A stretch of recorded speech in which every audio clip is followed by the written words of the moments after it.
Hello, this is Statler Smith. You are watching one installment of a weekly series where I write an essay about something that's on my mind, record myself speaking that essay, and then upload that video to YouTube. For reasons set forth in the initial video in this series, this is a practice for myself. As such, this video will likely not be entertaining or particularly educational. Perhaps one day I will have value to add to others, but in the words of Aragorn, King of Gondor, it is not this day. If you choose to keep watching, feel free to give feedback on the clarity of thought and speech, as that is what I am trying to improve. Please let me know if you have undergone a similar journey or have tips to share. And who knows, maybe I will eventually add more video editing. With that, let's get into this week's essay. Hello. My laptop screen died recently. My daughter knocked it off the desk and it hit the ground, and the screen hasn't worked since. So if you see me looking to the side instead of down, that's because my essay is on the side monitor instead of on my laptop screen. With that being said, let's get into this week's essay. Simple does not mean easy. Have you ever looked at yourself in the mirror and just been so disappointed that you can't seem to do all the simple things that you know you should do? Living well is a conglomeration of a bunch of different simple tasks, all stacked on top of each other. Most of the complexity and a lot of the difficulty of modern living has been technologically removed from our lives. We're not chasing animals around with spears anymore. We are we're not chasing animals around with spears, and we're not chasing potential mates around in loincloths anymore.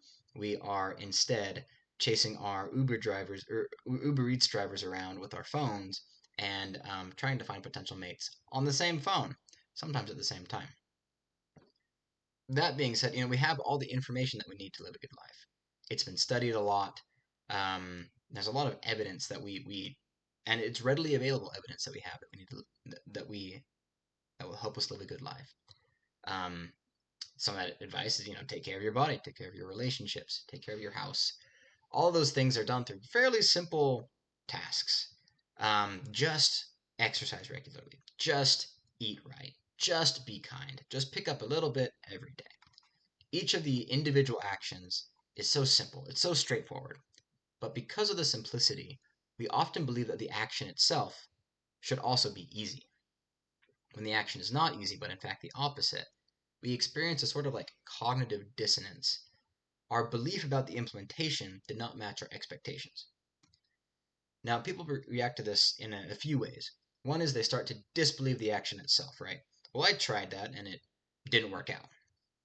This can lead to discounting or discrediting the people who gave that advice and made the action seem simple. For example, take following a budget.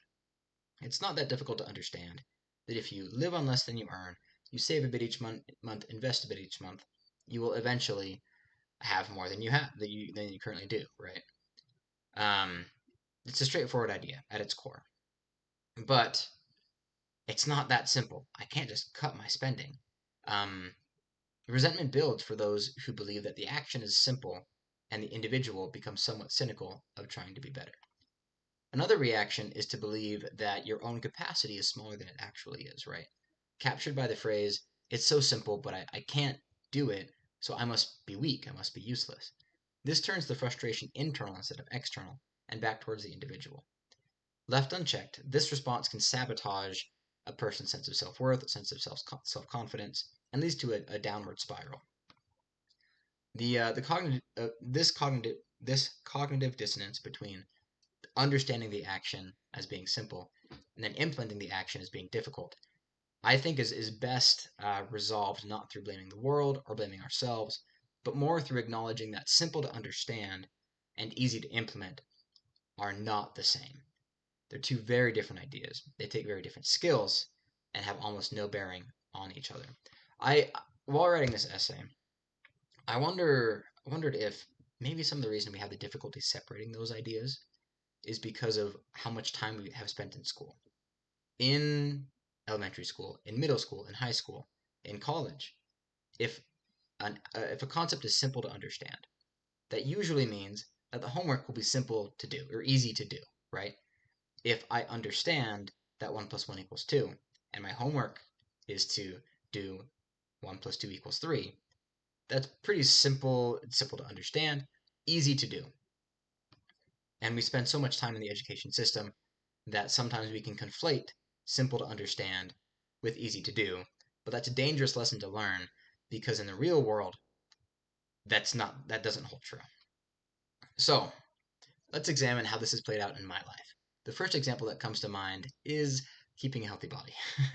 I mentioned this briefly before, but the advice for being healthy is pretty easily accessible.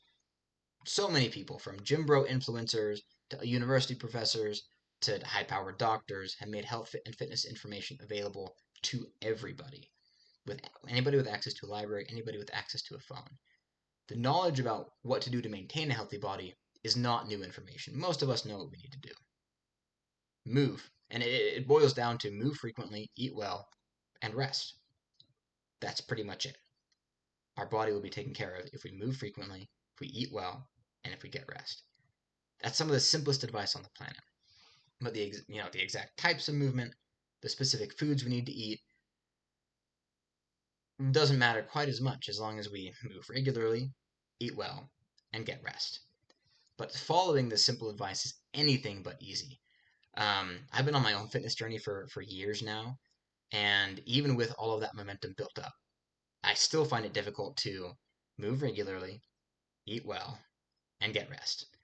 It's still hard. Walking to the gym when it's below freezing outside, because it gets that here in Colorado, is not an easy feat. So the second example I thought of is maintaining a healthy mind. A lot of this connects to maintaining a healthy body, just because of the mind-body connection. Um, for examples, how frequently we move affects our brain chemistry. What we eat either nourishes our brain or poisons our brain. If we actually sleep well, the poisons are removed from our brain, which is great, and it does wonders, right? Sleeping well does wonders for your brain. But there's a few additional layers to the healthy mind as well. Spend less time on social media, practice gratitude, learn new things frequently. All of those are simple to say, simple to understand. It's easy to understand how learning something new will improve your brain. Not easy to do. Have you ever tried completing an extended social media fast? Or consistently kept a gratitude practice?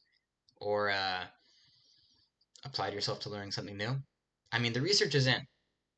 These practices help your mind stay sharp. And a sharp mind leads to a better life in pretty much any way you want. But it's not close to being easy. Another example is personal finances. This advice has been given for free by a whole lot of people. Spend less than you earn, save a little bit each month for a rainy day, invest in a diversified portfolio, and don't get spooked when the market has a downturn, right? Time in the market beats timing the market. The advice is pretty simple, but it's hard to spend less than you earn when some of the most intelligent people on the planet, to use one of Scott Galloway's examples, are bent on giving you the words that you need at the moment you need them to spend money on what they want you to buy. Saving for an emergency seems stupid when you haven't had an emergency for a while. Not selling during a market downturn means that you watch your portfolio drop sometimes 80%, and that can be difficult to watch. Losing that much money without taking some action is very difficult. Um, the information in the advice is free. The concepts are elementary school levels of simple. But the fact that so many people struggle in this realm is a testament to how difficult it is to follow. The final example I want to examine is building relationships. The underlying motivation is fairly simple. Strong, positive relationships uplift any kind of life. Building the relationships is also fairly simple. I mean, be kind, listen, treat the other person well. That's so simple. But when you're late at night, you're hungry, you're tired, and the dishes aren't done, or they say something that sets you off, being kind is the furthest thing from your mind. Um, those are only examples. That's just an example when you're motivated to feel frustration, right? That has nothing to do with um, how easy it is to just forget about somebody. How easy it is not to go out of your way to do something kind when that absolutely builds the relationship. Proactive kindness is just as difficult as keeping your cool when you could get mad. Doing it's difficult, but every time you do, the relationship grows stronger.